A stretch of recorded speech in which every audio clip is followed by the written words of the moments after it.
सोहना के भाजपा विधायक तेजपाल तंवर ने विपक्ष द्वारा ईवीएम को लेकर विपक्ष द्वारा किए जा रहे विरोध को लेकर कहा कि विपक्ष जब हारता है तो कभी ईवीएम को दोषी ठहराता है तो कभी चोरी की बात कहता है। बीजेपी जब 2 सीट जीतती थी तब भी कोई आरोप नहीं लगाती थी, आज उनकी सरकार है तो भी कोई आरोप नहीं लगाती। तंवर ने विपक्ष द्वारा हरियाणा सरकार द्वारा हेलीकॉप्टर की खरीद को लेकर कहा कि यह हरियाणा सरकार की प्रॉपर्टी है जिसे जो भी सरकार आएगी वह इस्तेमाल करेगी, किसी एक आदमी के लिए यह नहीं खरीदा गया। उन्होंने कहा कि प्रदेश के मुखिया को विकास के लिए जगह जगह जाना होता है, उसके लिए ये लेना बहुत जरूरी था। वहीं उन्होंने मंच के माध्यम से भ्रष्ट अधिकारियों को लेकर कहा कि किसी भी सूरत में भ्रष्टाचार बर्दाश्त नहीं किया जाएगा। तंवर ने कहा कि सोहना में स्टेडियम की हालत को दुरुस्त किया जाएगा, सोहना से बाईपास निकाला जाएगा, जल्दी नई विधानसभा बनने पर तावड़ू की समस्या को भी हल कर दिया जाएगा।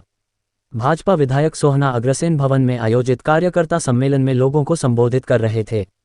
वहीं उन्होंने लोगों की समस्याओं को भी सुना। इस दौरान वार्डों से पानी की समस्या व हाई टेंशन तारों की समस्या, अवैध कॉलोनी की समस्या में उन्हें दी गई, जिन पर उन्होंने कहा कि जल्द ही इन पर कार्य किया जाएगा। इस मौके पर कुछ लोगों ने डिपो धारकों पर भी राशन ने बांटने की बात कही, तो इस पर विधायक ने कहा कि शिकायत सही मिलने पर डिपो धारक के खिलाफ कार्रवाई की जाएगी। इस मौके पर विधायक ने कहा कि जल्द ही सोहना विधानसभा क्षेत्र की सड़कों का निरंतर सुधार किया जाएगा, जिसमें दौलाह मार्ग की सड़क, सोहना से रिठौज मार्ग, परमिट लाइन की सड़क को दुरुस्त किया जाएगा।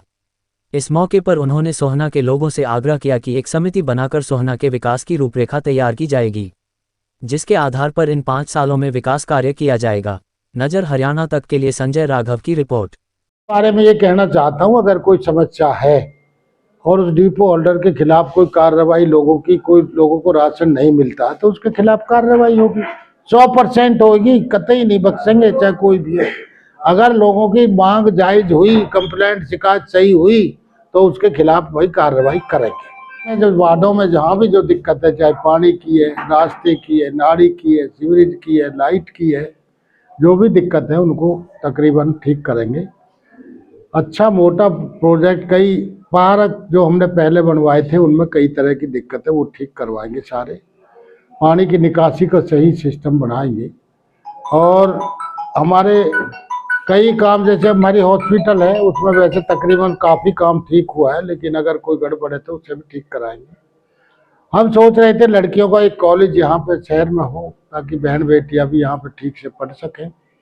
स्टेडियम भी हमारा छोटा है, इसको हम बड़ा करने की सोच रहे हैं, 8-10 एकड़ में बने और ऐसा स्टेडियम बने ताकि आसपास के लोग और बाहर के जो खिलाड़ी भी यहाँ कभी कभी कैम हो। अब ये जो स्टेडियम है इसकी हालत बहुत बढ़िया नहीं है, तो हम काफ़ी पीने के पानी की जो दिक्कत है वो भी ठीक करेंगे। सभी वार्डों में जा कर के आप सब लोगों से बैठ करके, हमारी परिषद में काफ़ी काम हुए और जो रह रहे हैं उनको पूरा करेंगे। भाई ईवीएम जैसे देखो, जीत जाते तो ईवीएम ठीक थी, अब हार के तो ईवीएम खराब है, तो ये तो पहले ही से चल रहा है, अब कोई नई बात नहीं है। लेकिन भारतीय जनता पार्टी तो जीतती है जब भी ऐसी है और जब हारती है तब भी ऐसी रहती है, क्योंकि हमने तो महसूस किया है, हम काफ़ी पुराने पार्टी के कार्यकर्ता, हम तो 2-2 सीट आए जब भी हम ऐसे ही थे और आज पूरी सरकार बन गई तब भी ऐसे ही है। लेकिन कुछ पार्टियों के नेताओं की ऐसी होती है कि जब कोई कमी आए तो ईवीएम खराब थी, इन्होंने चोरी कर ली, इन्होंने इस पर वो लगा दिया, कई तरह की बातें होती है, सब फजूल की बात। कोई गलत कदम नहीं है। देखो ना, देश प्रदेश में सब जगह जाना पड़ता है, आखिर को जो प्रदेश का मुखिया है अगर वो आ नहीं पाएगा लोगों के बीच में तो उनकी समस्याओं को कैसा सुना जाएगा। और फिर 80 करोड़ का वो हरियाणा सरकार का है, किसी एक आदमी के लिए थोड़ी ना है। कोई भी सरकार रहेगी उसे सभी यूज कर सकते हैं, दूसरे लोग भी यूज करते हैं, तो वो तो रहेगा जी। अभी तो वैसे ही मिल जाएगा तावड़ू, क्योंकि अब 26 में सीटें बढ़ रही है। सोने की जो बात है, सोना अब हम एक साइड से इधर से, एक तो ये रोड की बड़ी परेशानी है, जो हमारा बाईपास बनना चाहिए उसके लिए ज़मीन भी अधिकृत हुई पड़ी है और मैं समझता हूँ वो मंजूर भी हो गया था उस समय, लेकिन कहीं कोई थोड़ी बहुत कमी है, उसको ठीक करके हमारी पूरी कोशिश रहेगी कि सोना बाईपास निकले। सर आखिरी सवाल, पिछले कार्यकाल में जब आप आए थे उस समय सोना से लेकर रिठौज तक एक रास्ते की बात आपने कही, लेकिन वो आज 10 साल बीत जाने के बाद भी आज, तो इसके लिए आप क्या? नहीं, जो सोहना से रिठौज तक जो रोड जाता है हमारे समय में बड़ा था और बिल्कुल बढ़िया रोड हमने चकाचक बनवाया था, लेकिन बीच में चलो कोई दिक्कत रही होगी, सरकार तो हमारी थी, कोई ऐसी बात नहीं है, लेकिन अब उसका सारा हम काम कराएंगे और बहुत जल्दी उस रोड को कंप्लीट कराएंगे। कई रोडों की डीपीआर तैयार होगी, काम शुरू होने वाला है। परमिट लोन जो हमारा रोड है परमिट लाइन वाला, उसका बहुत जल्द काम शुरू होने वाला है। बालूदा से खरौदा दौले होके जो रोड जा रहा है वो बहुत जल्दी ठीक होने वाला है।